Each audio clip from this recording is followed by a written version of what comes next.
Hey, what's up there, YouTubers? It's me again, Brian, aka Gamer 55551, and I am back with a My 2 Cent Nintendo/gaming video for this week, for the week of October 11th to the 17th, where I take a look at some of the stories that caught my attention and give you my thoughts and my opinion.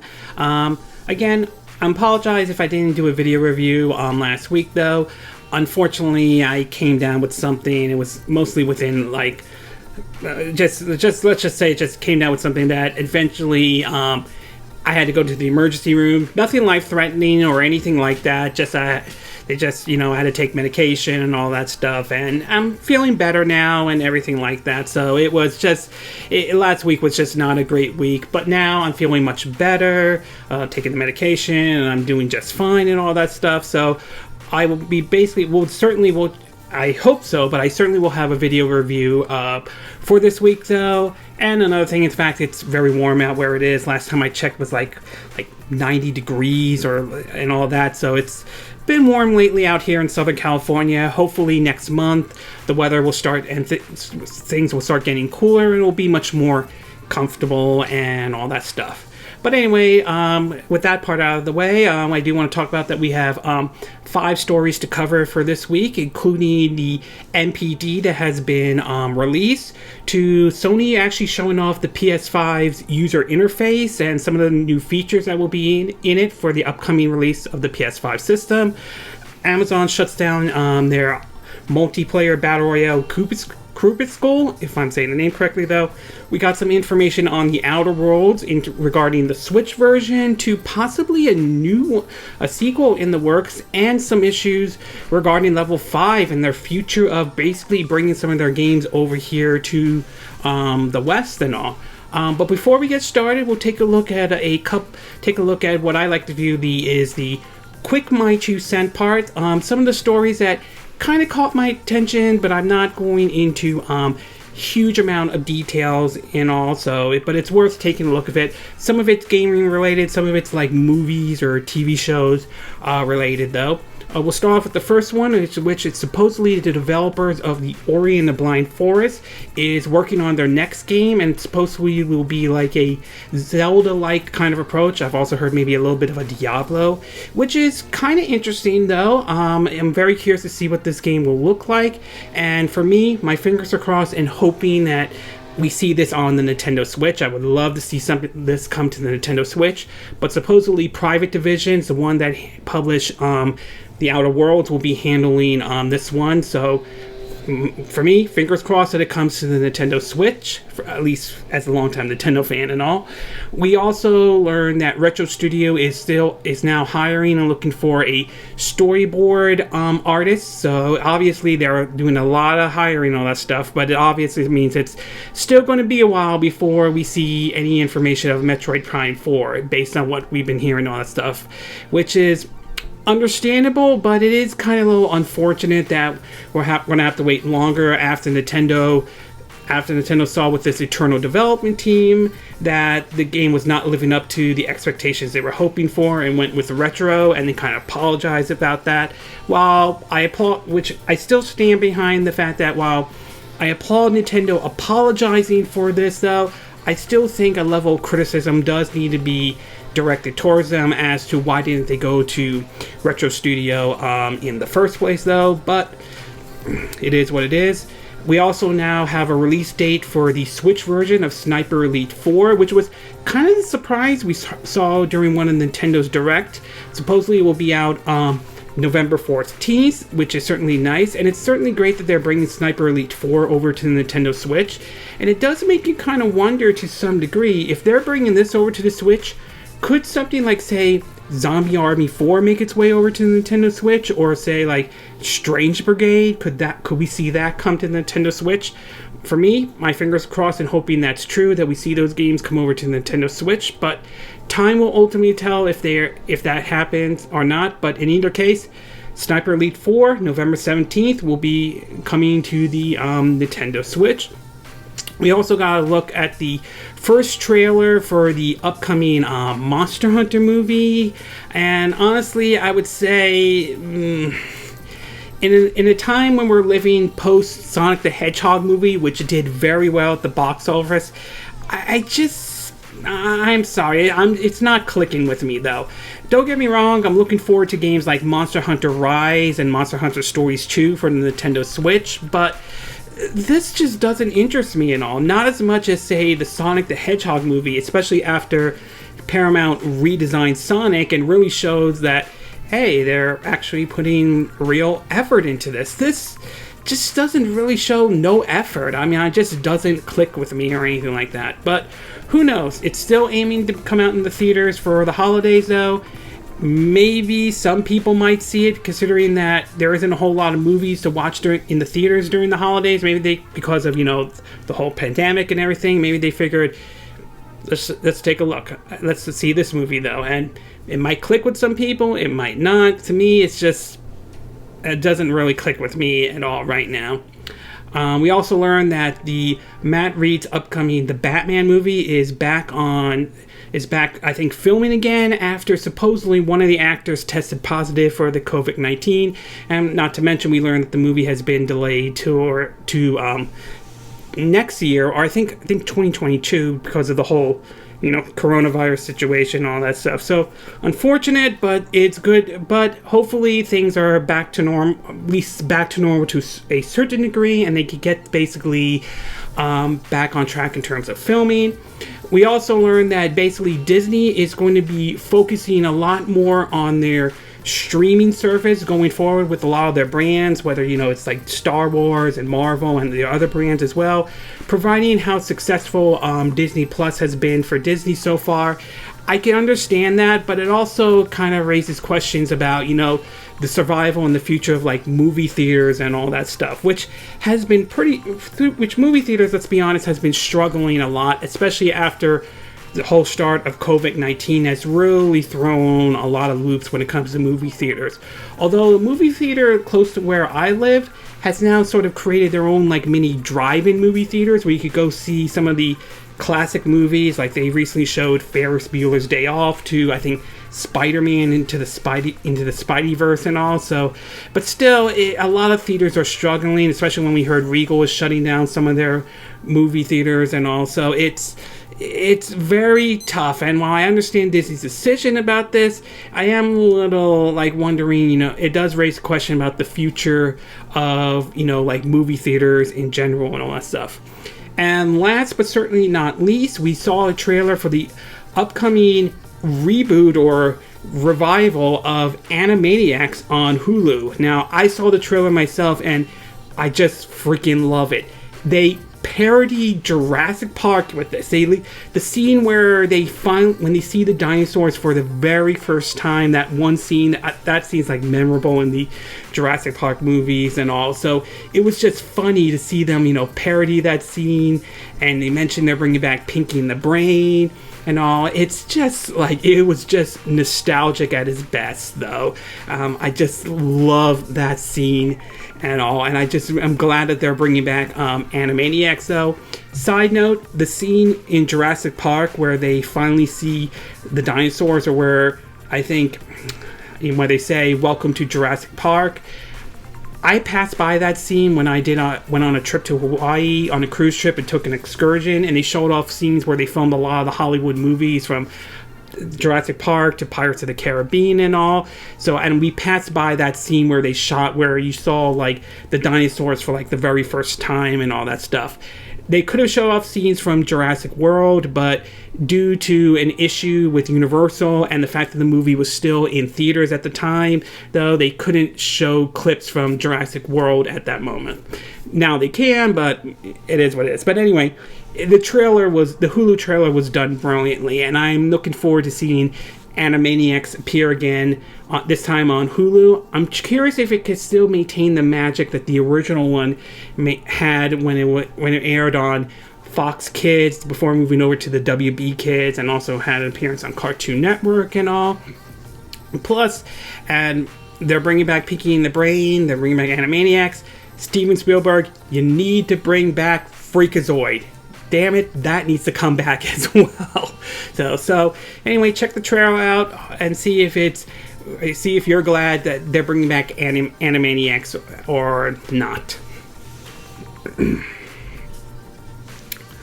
Okay, with the quick My 2 Cent part now done, we'll get started with our first story, and this one has to do with the video game company Level 5. Now, most people know Level 5 for doing games like the Professor Layton, if I'm saying the name correctly, to Yokai Watch, to Izura 11, again, I apologize, I'm not saying the name correctly, to the Nino Cookie Kushe, again, I apologize, I'm not saying the name correctly and all that stuff, though.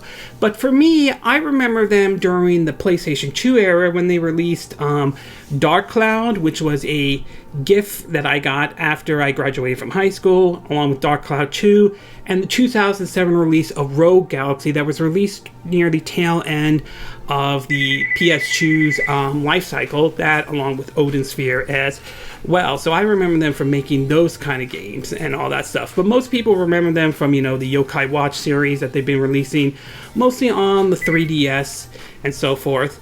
Well, recently there is a report that it turns out to be, although it hasn't been 100% confirmed yet, that Level 5 may cease to have operations here in the West, and it could indicate that they could be focusing on just the Japanese market only. In an article posted on GameSpot, and again, all these stories, links will be in the description, you could check it out. It reads that, quote, Level 5 is shutting down in North America, though. And the report writes that, quote, it looks like Level 5 developer of Yokai Watch and Nino no Kushni, again, apologize for not saying the name correctly, has basically shut down its North America operation as reported by Game Industry Biz. According to multiple sources informed on the matter, both Level 5 International America and its subsidy office, Level 5 Abbey, has started shutting last year, including laying off a majority of each office staff. The actual number of how many folks were impacted and how many remain is still unclear, but sources estimated about 10 employees were laid off from Abbey, and a similar amount were let go from International America, though. Those sources say there was no specific reason given the layoff. Those connected to Abbey reported that employees were giving every indication that the studio would be shutting down, with a few employees lingering to finish up essential functions while the company wraps up its consolidation between the Japan office and DENTSU, an international branding and advertising company. In July 2019, Level 5 International America confirmed it was closing its design department, laying off 2 employees. At the time, it claimed this will not be part of a larger restructuring, though. Currently, Level 5 has announced any plans for what the future of its games will look like in North America. One source suggests that there are currently no plans to release any Level 5 games outside of Japan.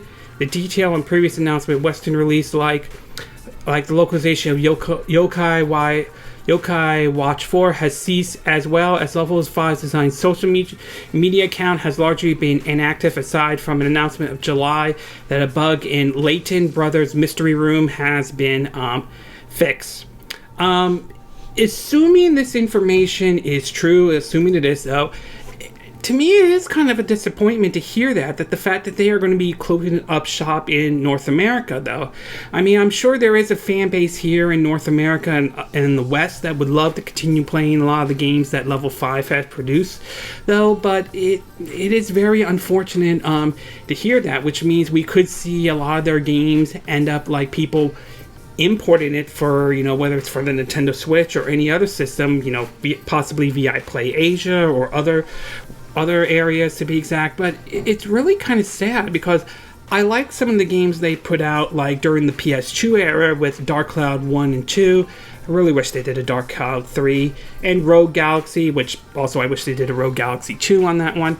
And it's really sad to see them close up shop, though.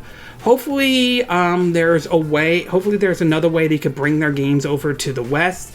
and all that. And so far, Level 5 hasn't officially said anything yet. But it's sounding more and more like the story is probably going to be true and all. Even though deep down, I really don't want this to be true at all. So overall, honestly, I have to say, assuming this is all true, it is kind of disappointing to see Level 5 shutting its North American operations, though.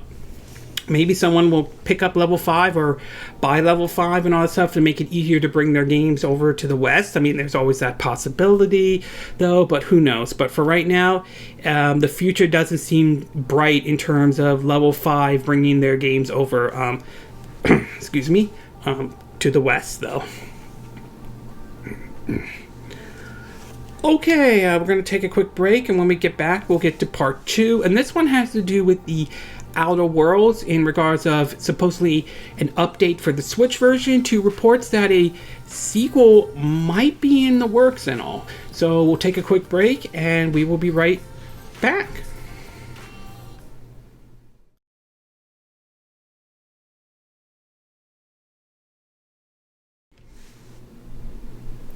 Okay, and we are back with part 2 of our My 2 Cent video for this week. And for this one, excuse me, we're going to be taking a look at the Outer Worlds, including certain reports that have come out in regards of both the Switch version and the possibility of a sequel.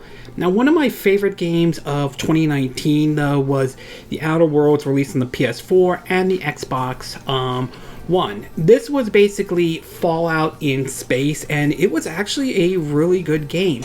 It basically put, in my opinion, and I think most people would agree, though, it put Fallout 76 really to shame, and it basically did what a lot of the other what Fallout 6 could have done. Not to mention you could see why people love Fallout New Vegas and so forth. Not only that, but after the game came out, we learned that that there would be a Nintendo Switch version, courtesy of Virtuos, that will be handling the Switch port. And when that version came out, the response has been, well, mixed to somewhat negative depending on your point of view. Now, having played the game and played it on the Nintendo Switch, I would say it's not as awful as the internet makes it sound like it is, though, but I will admit it's not perfect either, though. Though I will say I do disagree with the argument people using it as an excuse of these games should not be ported over to the Nintendo Switch, which if you're making that kind of excuse, then a game like The Witcher 3 Wild Hunt shouldn't even be on the Nintendo Switch in the first place, and people actually like that game and all that stuff. Well, anyway, either way, though, regardless of which system you own, The Outer Worlds is definitely, in my view, a must-own game. It's just a fun and enjoyable experience, though. Well, we are learning, though, that apparently it seems as though a sequel might be in the works, at least if this report is true. So, according to a report from VG247, they are reporting that, quote, Obsidian may not be done with the Outer Worlds after all. After a year before the Outer Worlds developer Obsidian was set up to ship its sci-fi RPG, Microsoft swooped in and acquired the studio along with INXILE Entertainment. The Outer Worlds has since released, of course, to much critical acclaim. Since then, the assumption has been the team will now set its sights on something new with the support of its parent company, Microsoft. Obsidian has, of course, already revealed of AVOWED, its next action RPG, which, even though they only showed up a teaser trailer so far, I am very curious to see how this one plays out. It does seem like to get a little bit of a Skyrim vibe out of it, but we'll see how it all plays and all that stuff. But anyway, continuing on. But it turns out there may be more in the works at Obsidian than just AVOWED. Nikio partnership analyst Daniel Ahmed has revealed that the developer is currently exploring a sequel to the game, adding that the project is in pre-production. According to a tweet he wrote, he basically in response to, The Outer Worlds is now available on Steam for those who are not big fans of it being a one-year exclusive on the Epic Games Store and so forth. Anyway, the tweet says, quote, last time I heard, a new entries in the franchise is being explored, currently in pre-production. Could change into something else, of course, but this is the current status, though. The report says, quote, Ahmed has been reliable when it comes to industry news, though it did not say what form the new game will take. Indeed, we still don't know whether the future sequel to The Outer Worlds will arrive on more platforms than PC and Xbox. Nevertheless, the prospect of a bigger sequel to the game with higher production values is enriching. And in case you missed it, The Outer Worlds is coming to Steam later this month. So the fact that there is a possibility that a sequel is in the works is certainly welcome news, since I like the first one, though. The big question is, let's say, just for argument's sake, a sequel is in the works. Does this mean, could we see it come on other systems as well? Is this one of those cases where Microsoft will just keep it as an exclusive just on the Xbox and, PC and Xbox and Game Pass and all that stuff? Or could we see a kind of situation where it's like it appears on Xbox Series X and S first before making its way over to the, to the PS5? And of course, the question is, could it come to the Nintendo Switch as well, considering that the first one make its way over to the Nintendo Switch? We just don't know at this time, let alone we don't know if an Outer Worlds 2 is going to happen or not, although given the positive reviews that game's gotten, I would say more than likely that may be more than likely it's going to happen, though. If a sequel does happen and Microsoft decides to let the sequel come on other systems as well, I do hope it does come to the Nintendo Switch. I would love to see an Outer Worlds 2 come to the Nintendo Switch, or a game taking place within the Outer World universe that is maybe designed with the Nintendo Switch in mind, if that ever happens or anything like that. Speaking of which, in regards to the Nintendo Switch version, as I mentioned earlier, though, the response to the Switch version has been kind of mixed at best, as not everyone was a fan of that version, especially how it looked or played. But like I said, I didn't really run into any major issues with it, though, but I can't speak for everyone to be exact. Well, it does look like as though that there were reports that a patch is in the works, and apparently we should be getting it soon, sometime this month. In an article from MyNintendo.com, it reads that, quote, The Outer Worlds is an excellent game, but the Nintendo Switch version was blasted by some critics due to its performance on the system.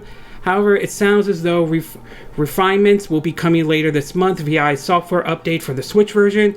It's not clear what fix the patch will contain, but hopefully it will iron out some of the issues users have experienced. The team said via Twitter that they are currently putting the final touch to the update, and we will be sure to let you know once the software update has a firm release date. The original post, I think put it out on October 8th, reads that, quote, We are working to have one ready this month, Spacers. The board is making sure that the final touches are being applied before we will be able to release it to you and others performing your duties on the Nintendo Switch. We will announce more details when we can. However, this week they followed up with another tweet basically reading that, quote, The board is excited to announce that employees on the Nintendo Switch platform can expect to see a patch release reach their devices on October 21st. First, we are currently recruiting new employees to join us on the Halcyon Colony, so get ready to take advantage of a sale on Switch on October 22nd. They also followed up with a comment saying, quote, more details on what's included in the Nintendo Switch patch will be released soon, but for now you can enjoy. They showed off images of some of the visual changes to it, though, and judging by some of the visual changes, though, it doesn't look like that bad. For example, they showed one scene where I think it was on one of the colonies, though, they actually added clouds and all. Some of the graphics and some of the settings look there's a little bit more details, a little bit stuff moved around and all. Whether this impacts performance or not, I don't know. Hopefully this addresses some of the maybe performance issues some people had with the Switch version, though.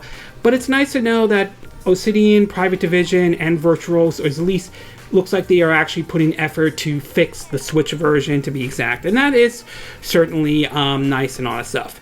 Yes, I wish that they released it in a better version when the game launched and all that stuff, but it's nice to know that they're working on it though. And supposedly the game came in, I think, at number 10 on the top 10 best Nintendo Switch games during one of the NPDs. So who knows? I mean, this could open the door to the possibility that the sequel, if it's in the works, could come to the Nintendo Switch. But again, being that Obsidian is now owned by Microsoft, it's going to be their call whether or not that happens or not. Like I said, I hope a sequel comes to the Nintendo Switch, but that's on Obsidian's, and that decision falls on Obsidian and Microsoft. So overall, assuming this report is true, I do hope that they are working on a sequel, though. In a perfect world, I would love to see the sequel come to other systems, especially the Nintendo Switch. I do hope that if it's possible to bring it to the Nintendo Switch, but like anything, though, that falls on Microsoft falls on Microsoft and Obsidian's hands, and they have to be the ones to ultimately make the final call and the final say on that, though. As far as the update for the Switch version, it looks like they are definitely putting some effort into this patch. Hopefully when the patch comes out on October 21st, it will address some of the issues people had with the Switch version, and hopefully this time around it can deliver the version that perhaps they won't be able to deliver when the game officially came out. And yes, I agree, it should have ran in a better state when the Switch version originally released though, but unfortunately it isn't, and I still stand behind my argument that I think people using it as an excuse of they shouldn't be porting these games over to the Nintendo Switch.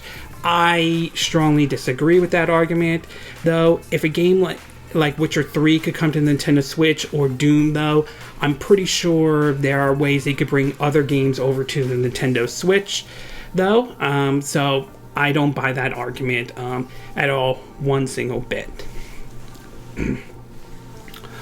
Okay, we're going to take a quick break, and when we get back, we'll get to part 3. And this one has to do with Amazon finally shutting down their Battle Royale, or their online multiplayer game, Crucible, if I'm saying the name correctly. So we'll take a quick break, and we will be right back.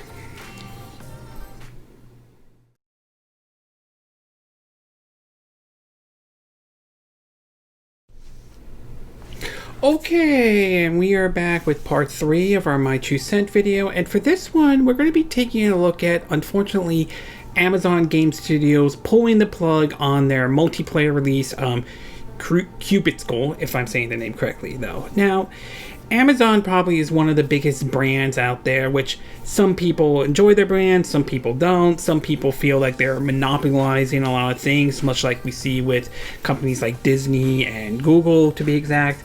But they're mostly famous for a lot of the, like their retails in terms of buying stuff from them. They even produce their own brands and their own stuff, although there's been some controversy about how great their quality of their brands are, to even, Amazon Kindle, to Amazon, instant videos, especially with their streaming service, including some of their own shows, like The Man in the High Castle, as a good example, though. But like companies like Google and others, they are trying to tip their toes into, video games in general, though.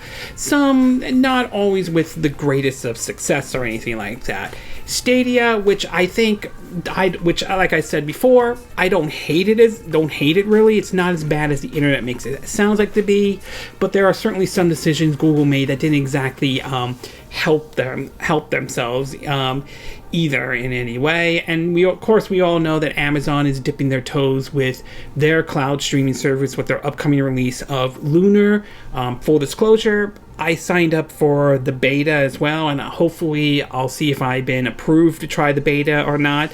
If I am, I will give an impression of it, though. If not, I'm not. It is what it is, though. But we'll see how Lunar turns out when eventually Amazon does release it. But in the meantime, it looks like one of the games where they spent a whole lot of money and 6 years in development, well, apparently that went up in smoke, as Amazon has officially now pulled the plug on their game, Crucible, or again, I apologize, I'm not saying the name correctly. Anyway, in an article from USA Today, though, written by someone who works for the Motley Fool, it reads that, quote, Amazon recently pulled the plug on Crucible, a high-budget video game that has been in development for 6 years, stating it didn't see a healthy, sustainable future ahead for the third-person shooter. Amazon Game Studios initially launched Crucible in May, but pulled it back into a closed beta in June after receiving negative reviews. Many critics claim Crucible borrowed elements from popular multiplayer games like Fortnite, Overwatch, and League of Legends, but failed to blend them into an appealing new experience. Back in 2016, Amazon Game Studios announced the development of 3 high-budget games: Breakaway, Crucible, and New Worlds. Amazon canceled the team-based brawler Breakaway in 2018, so the cancellation of Crucible leaves its MMORPG New World as its last major video game standing. Amazon said the Cubix team will help develop New Worlds, which has already been delayed from August to next spring. Do all these cancellation delays indicate Amazon's gaming ambitions are in trouble? According to the article, also reads that Amazon initially established Amazon Game Studios in 2012 to develop tablet-oriented games from the Amazon App Store. In 2014, it announced it will start developing PC games, and then expanded the division by buying Double Hex Games and hiring several well-known game designers. It also bought top game streaming platform Twitch that same year, though. Amazon Game Studios revealed its 3 launch games at TwitchCon 2 years later, but some major cracks appeared after the cancellation of Breakaway. Last year, it laid off dozens of developers and scrapped several unannounced games. It also partnered with Leyou, a Chinese game publisher, to develop a free-to-play MMORPG based on Lord of the Rings. That shifted towards cost-cutting partnerships, along with the cancellation of 2 high-profile games, suggesting New World could be Amazon's last chance to gain a foothold in a crowded video game publishing market. Amazon has been letting beta testers stream New World on Twitch, where it initially attracted more viewers than Crucible. However, the game could still struggle to attract the mainstream gamers for 3 simple reasons. The MMORPG makes it crowded, the graphics and gameplay already look dated due to its long development cycle, and New World core gameplay, which urge gamers to colonize a fictionalized land based on British America in the 1600s, has already sparked debate about racist tropes, though. Amazon's anyway, the article also continues. Amazon's first-party games are still stuck in the mud, but its gaming ecosystem continues to expand with Twitch and Lunar, the cloud gaming service, intervened last month. Lunar will compete against gaming Google Stadia's, Microsoft's Project xCloud, and NVIDIA's GeForce Now, as it brings some fresh ideas to the table. Lunar offers its games on different channels, which are mainly separated by publishers and requires individual subscriptions. Each channel offers unlimited access to a set library of games. By comparison, Stadia only offers access to a user purchase game and occasional free games for pro subscribers. xCloud provides access to a core library of streaming games, and GeForce Now only lets players play games that were previously purchased from a partner publisher, though. There's no way to tell if Lunar will succeed in this fledgling market, but it already plans to integrate the new platform with Twitch Stream. Amazon Game Studio could generally roll out its new first-party game on its own Lunar Plus channel, which offers access to over 50 games for $6 a month, although that could change over time, though. Therefore, it's likely that Amazon postponed the launch of New World to give Lunar some time to gain more users. If New World doesn't gain significant momentum in the mainstream MMORPG market, Amazon might promote it through Lunar instead. It could also bundle Lunar Plus with its Prime membership plans. They asked what the Cubix failure means for investors. It's unclear how much Cubix costs to make, but the average AAA game can cost $60 million to $80 million to develop and launch. That would represent a massive flop for most game publishers, but it's a drop in the pond for Amazon, which expects to generate $368.9 billion in revenue this year. Therefore, Amazon's video games efforts wouldn't meaningfully boost or reduce its revenue, which may come from its e-commerce marketplace and cloud service anytime soon. As instead, Amazon represents an expansion of its broad ecosystem along with its streaming music and streaming videos efforts. It's already established a foothold in music and video markets, but it's clearly struggling to expand in the cutthroat video game market. And just to also point out for those who have used microtransactions in Cubics, according to an article on Forbes, it reads that Amazon is offering refunds for people who purchase microtransactions during the free-to-play game's ever so brief lifespan. So if you use microtransactions, looks like you will be able to get a refund, which is a plus, and that certainly is nice, though. It is unfortunate to see this game. Bite the dust, but it's not really that surprising at all. I mean, given the fact that they poured all this money and spent so many years to see it really just get flushed down the toilet. And I think some of the warning signs is that once the reviews came out and they decided to pull it back into beta test, which makes you kind of wonder, why didn't they do that in the first place? Why didn't they beta test it first to make sure to see what worked and what didn't work before putting it out on the market for people to try? So to see that, it really shows that they did not handle this properly. And honestly, why go with a multiplayer or MMORPG? Why not try doing something like, say, a single-player experience? Maybe put something out there and see how well that does, and so forth, though. And with this failing, though, it does make you kind of question Amazon Lunar and whether or not, if they couldn't launch a video game properly, what makes you think that they could launch their gaming streaming service and make that become a success?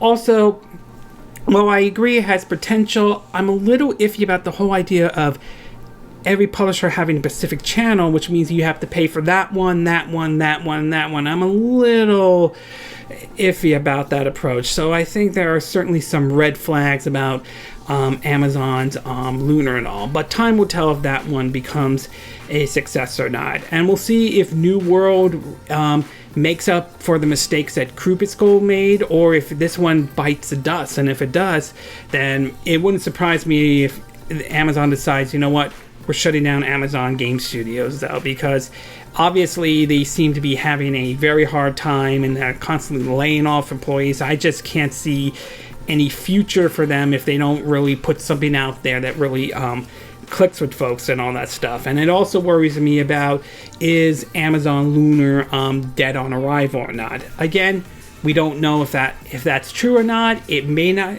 It might do well, or it may not. We'll have to wait and see. But overall, to see this game 6 years into development, millions of dollars spent on it, and then to see it all be flushed down the toilet, it's just pretty amazing. And the fact that they are now pulling the plug on it, though, is, while unfortunate, it's not really shocking or anything like that. And it does make you question whether or not we could see something similar with, their upcoming MMORPG New World, or whether or not this could impact, say, their upcoming gaming streaming service, Lunar. But time will ultimately tell if they've learned their lesson from Cubicle's failure or not. Like I said, time will ultimately tell. Okay, we're going to take a quick break, and when we get back, we'll get to part 4. And this one has to do with Sony showing off the PlayStation 5's user interface, or their UI to be exact. So we'll take a quick break, and we will be right back.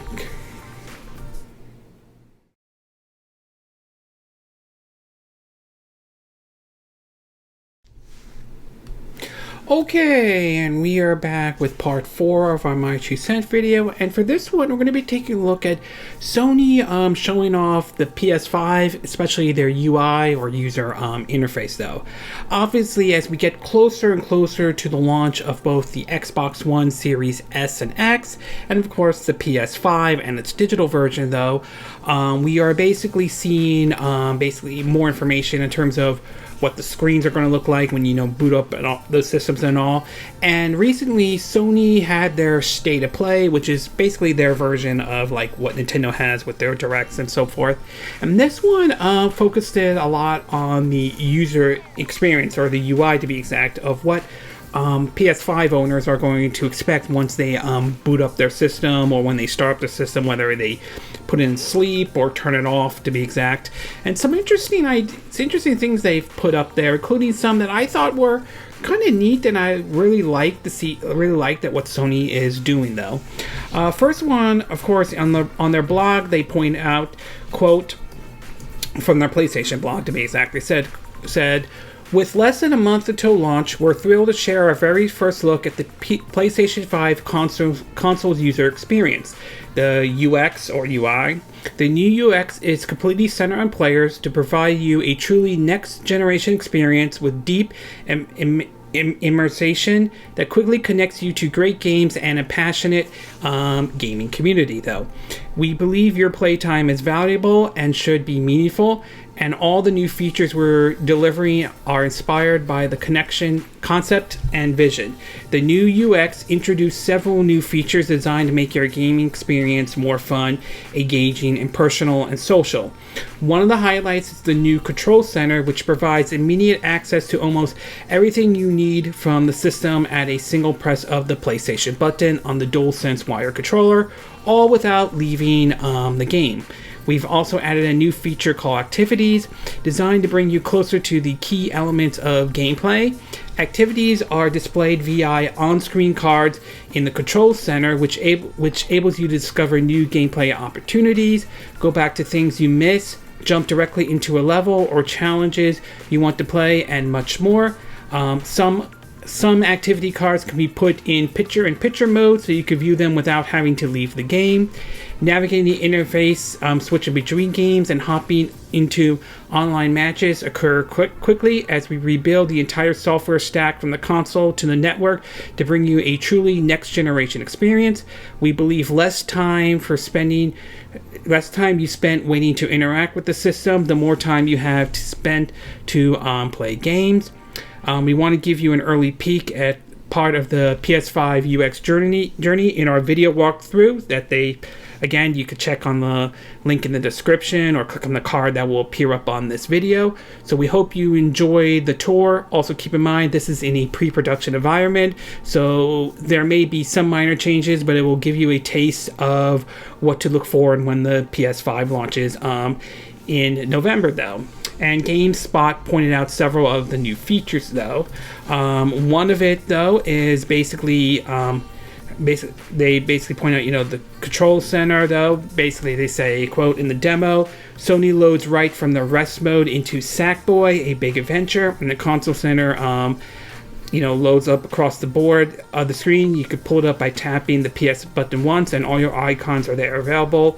They say that it resembles a taskbar you see on a computer, and give you access to things like audio level, power, control battery level, your microphone, and notifications without having to exit the game. You can also check on the download status. This way, enable you to keep playing something else instead of pausing to reach the main menu as you do on PS5. One new feature I actually kind of like, that I think it's really neat though that they added though, was the in-game help. I thought this was kind of a neat idea that they showed during the demonstration of the PlayStation 5 UI. They said it's called PS5 on in-game help. Via the activity card displayed for specific games, you also be able to jump directly into levels or challenges rather than loading up the game from scratch. If you have a PlayStation Plus membership, you'll also see official in-game help in your activities.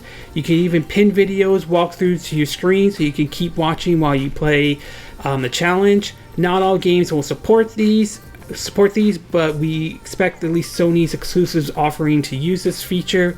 They also talked about sharing, which they point out that, quote, "Sharing feature has been beefed up as well. Players in your party can share their screen, letting you view a private Let's Play, and you can even do this in picture-in-picture mode while you play your own game.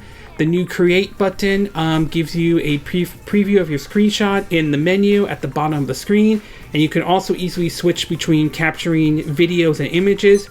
Recent capture media will show up in a card on the home screen, and you can send them to social networks like Twitter or directly to a party using the microphone. You can even voice to text type a message along the image though. So I will say, based on what they show, I think the in-game help is sort of an interesting idea. I like the idea where you could like see like walkthroughs or stuff that maybe you are having a hard time on certain levels and all that stuff. I'm a little disappointed here that it's only available for PS Plus membership, at least if this is what GameSpot is reporting is true though. But it is a nice feature, though they're saying not every game will support that. So a little bit iffy on that part. But overall, very impressed with the UI. It looks nice. I will say the big highlight for me is, of course, the in-game help. That should come in handy for some people who may be playing a certain level or are kind of struggling a little bit, to be exact. So that part I definitely like. Otherwise, the share feature sounds kind of similar to what we see on the PS4 right now, but maybe redefined, maybe fixing certain parts. So that's probably it. It seems that you can only post it on Twitter. I don't know why they don't allow you to post on Facebook anymore. I don't know if there's some sort of issue or something like that. But overall, like I said, very interesting user interface that they put up though. I'm curious to see if I'm able to snag a PS5, which is pretty hard to get right now, though. If I'm able to snag it, I'm willing to fool around with it, see how that turns out at all. And maybe I'll do that with the Xbox Series S, since I have my pre-order down on that one, and maybe fool around with the user interface on that one to see how well that one is going to play out as well. Okay, we're going to take a quick break. When we get back, we'll get to our fifth and final part, and this one has to do with the September 2020 NPD. So we'll take a quick break and we will be right back.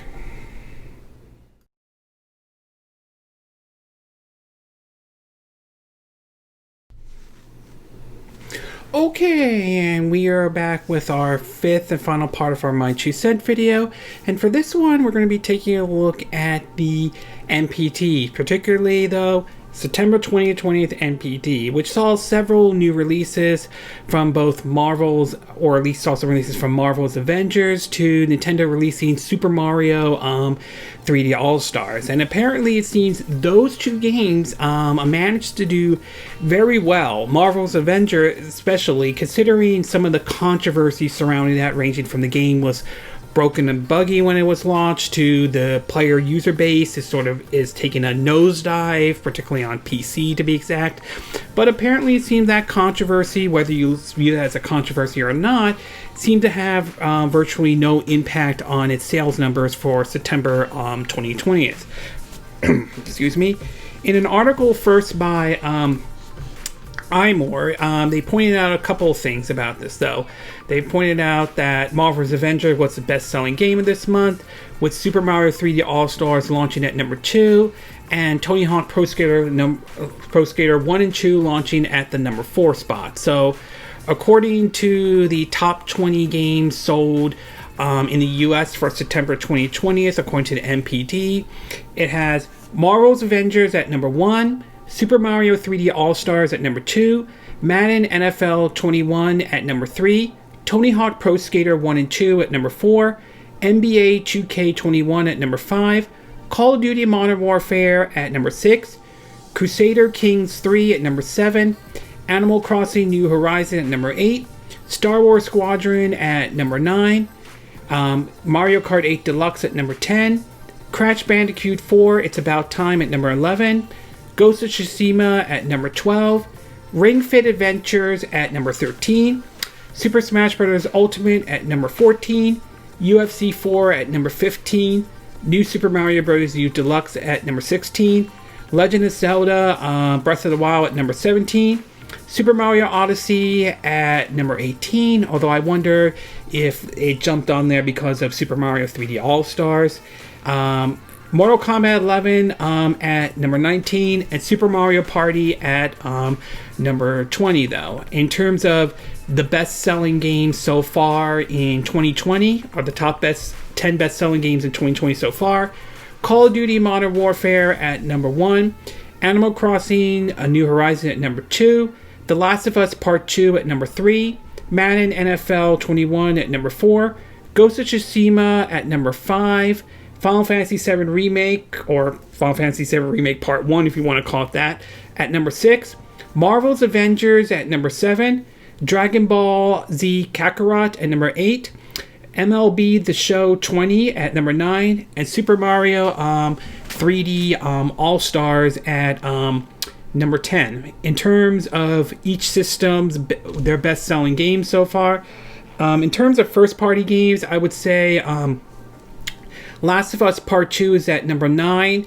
with Ghost of Tsushima at number 5. Otherwise, the top best-selling ones right here is Marvel's Avengers, followed by Tony Hawk Pro Skater 1 and 2. Both are at 1 and 2 at number 2 and all that stuff. So most of them are basically third-party stuff, with Star Wars Squadron at number 8.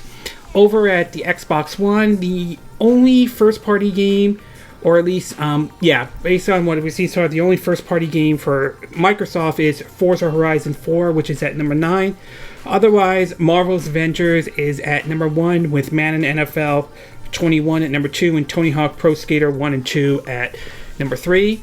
As for the Switch, though, it's all first-party games, and Super Mario 3D All-Stars is at number 1, with Animal Crossing New Horizon at number 2, Mario Kart 8 Deluxe at number 3, Ring Fit Adventure at number 4, Super Smash Bros. Ultimate at number 5, New Super Mario Bros. U Deluxe is at number 6, Legend of Zelda Breath of the Wild at number 7, Super Mario Odyssey at number 8, Super Mario Party at number 9, Luigi's Mansion 3 at number 10. I kind of think with Super Mario 3D All-Stars coming out, I think that may have sparked some interest in Mario Odyssey and Luigi's Mansion 3, and which makes me kind of assume that with Hyrule Warrior Age of Calamity, when that comes out, I wouldn't be surprised if we see interest in, say, the Link's Awakening remake being put back on the charts, or Hyrule Warriors Definitive Edition as well. I wouldn't be surprised if we see something similar to that, though.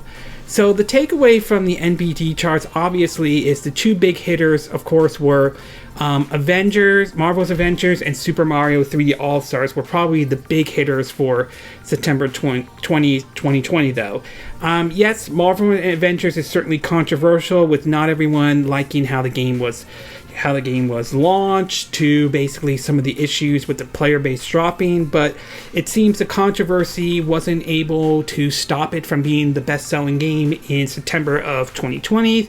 As for Super Mario 3D All-Stars, though, obviously not everyone's a big fan of Nintendo doing that limited release and all that stuff, but it was enough. Despite that, people still picked it up and apparently enjoyed the fact that three of Mario's 3D adventures are in here, although I still wonder why they didn't put Super Mario Galaxy 2 in there. And maybe it might convince Nintendo to consider maybe not doing a limited run with Super Mario 3D All-Stars. I mean, if you look at the whole situation with Jump Rope Challenge, that was supposed to be a limited run, but they decided to not do that for the time being, though. Maybe they'll do that with Super Mario 3D All-Stars.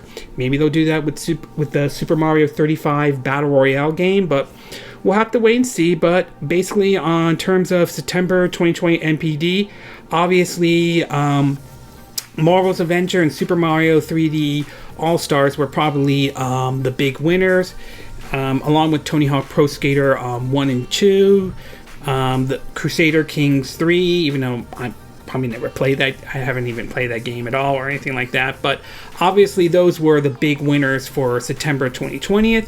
As far as the Switch or everything else, as far as the Switch, though, it seems to be continuing to do well, and it is possible it could do well during the holidays, though. From an article posted on Matt Piscatella, Pistcatella. He believes that predicts that the Switch might do well during the holidays, though, and that contributes to basically there could be storage issues or issues with people trying to pick up an Xbox Series S and X and a PS5, though, which wouldn't surprise me to a certain bit. So anyway, some of his predictions that he made so far is PS5 and Xbox Series console sales will sizzle. He points out by saying, I'll start with the most obvious prediction. PS5 and Xbox Series consoles should be among the hottest holiday gift items of 2020. Units will be tough to find and will continue strong demand into 2021, which wouldn't be surprised by that. I mean, we've seen that before with the PS3, the PS4.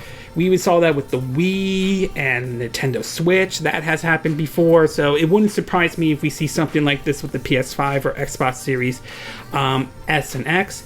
As far as the Switch, he points out that, quote, Switch will be the best-selling console of holiday 2020. Switch will also be a hot holiday gift item, with more households picking up multiple Switch consoles in the fourth quarter. The lack of available inventory of a new PlayStation and Xbox system will leave Switch as appealing available option, although supplies may still be difficult to find. I could see something like that happening, though. The fact that if you can't find a PS5 or Xbox Series S and X, you might want to consider picking up a Nintendo Switch. I mean, Nintendo does have a good library with a lot of their games. Yes, not all their games will appeal to everybody, but they certainly will appeal to some folks out there. So I've wondered how the Switch will be when the PS5 and Xbox Series S and X will look like. And it might do well during the holidays, but going beyond that, though, it's going to be very interesting. But I could see this doing well during the holidays of 2020. He also made other predictions, such as basically he believes Call of Duty Black Ops Cold Warriors will be the best-selling game of 2020. But he also saw two other things to point out, is that subscription spending will surge. This area has been a growth segment for some time, but the emphasis on the service with next-generation consoles will lead to a sharp uptick for early adopters. Xbox Game Pass Ultimate will be the prime delivery. And also he believes that, quote, next generation's limited storage provides opportunity for storage access. The included SSD hard drive on the next generation consoles are not particularly large. For those early adopters who want to dive into their content library or explore the content available through subscription service and free-to-play live service games, additional storage may become a must-have, which I actually kind of agree with that, especially for those who might be picking up something like, say, a Xbox Series S to be exact, or picking up the all-digital PS5. We could see a situation like that indeed. So overall, obviously the big takeaway is the fact that, like I said before, Marvel's Avengers and Super Mario 3D All-Stars were probably the big hitters for September 2020, which isn't really that surprising at all, though. It'll be interesting to see how those games will do when we get October's NPD results. As for stuff like, say, the Switch probably doing well during the holidays and all that stuff, like I said, I could see this kind of prediction that he makes happening. We could see a scenario where people pick up a Nintendo Switch, even though if they can't pick up a PS5 or a Xbox Series S or X or anything like that.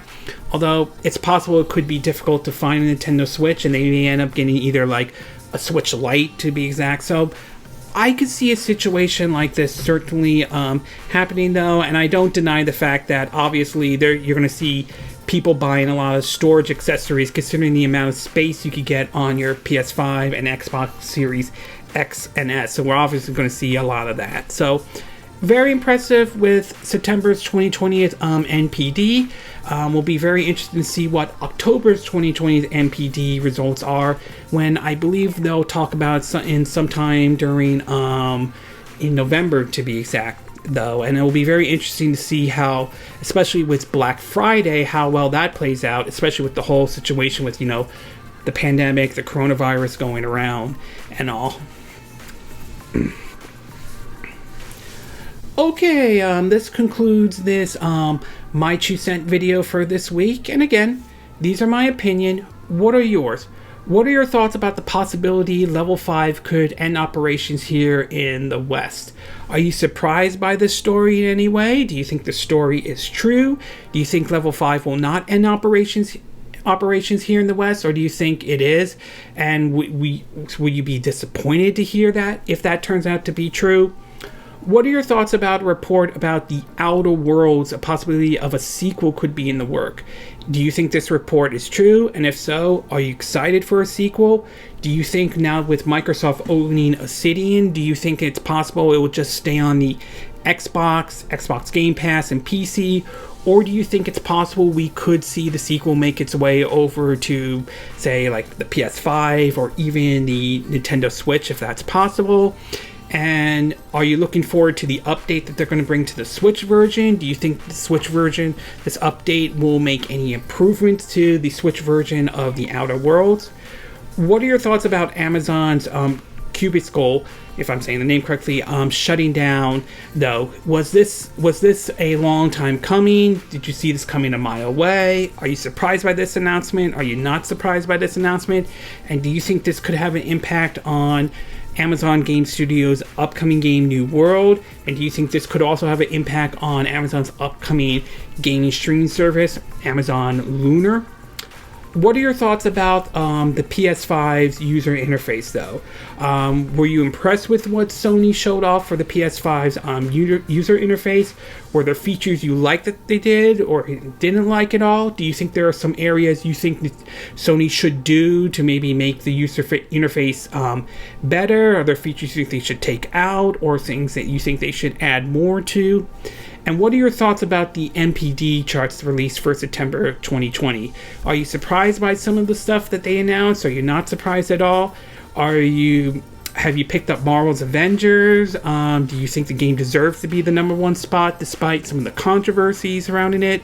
Are you surprised to see Super Mario 3D All-Stars make it on that list as well? And do you think some of the predictions that they're making, such as the Switch probably will be a hot item in 2020 for holidays, especially for those who are having a hard time picking up a PS5 or an Xbox Series S or X? Do you think that prediction is correct? Do you think the prediction also is that you'll see people spend money on storage on items, especially for their PS5 or Xbox Series S or X at all? Do you agree with what I said in this video? Do you disagree? Do you have a difference of opinion? As always, sound off on the comment section below and let me know what you think. And if you like this video, I hope you hit the like button. I would appreciate it. And I hope you do subscribe to my YouTube channel. If you do, make sure you hit the bell icon for notifications of any new videos I put up. Also, feel free to share this video if you want to, and feel free to donate to my channel if you like. You could do it through PayPal me or Patreon. Links will be in the description of this video. And I will see you again next time when I do another video. Hopefully that'll be soon. Until then, from Southern California, I wish you all a good day then. Bye.